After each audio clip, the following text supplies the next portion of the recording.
হিন্দি সিনেমার নায়কের মতো বাইক চালাতে গিয়ে দুর্ঘটনায় পড়ে বর্তমানে আশঙ্কাজনক এক যুবক। ঘটনা আজ দুপুর আনুমানিক 1টা নাগাদ রাজধানীর আশ্রম চৌমুহনী এলাকায়। জানা যায়, সম্রাট সিংহ নামে 18 বছরের এক যুবক হেলমেট ছাড়া প্রচন্ড বেগে চলছিল। আশ্রম চৌমুহনীতে আসা মাত্রই একটি অটোকে সজোরে ধাক্কা মেরে উড়ে এসে অপর একটি গাড়ির ওপর পড়ে যায় সে। দুর্ঘটনার ফলে গুরুতর আহত যুবককে স্থানীয়রা সঙ্গে সঙ্গেই উদ্ধার করে জিবি হাসপাতালে পাঠায়।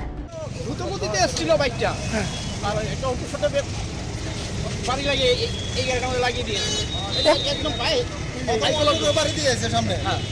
গাড়িটা তাই মারছে ডাইরেক্ট উল্টো থেকে বাড়ি দিয়েছে। বাইকগুলো একদম 110 মোটামুটি ছিল, একদম স্পিডে।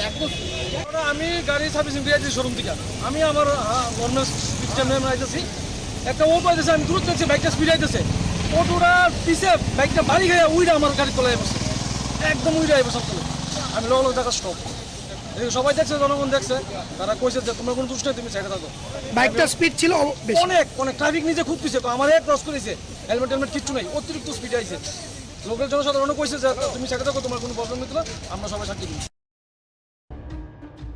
Bureau report, Tripura news 8।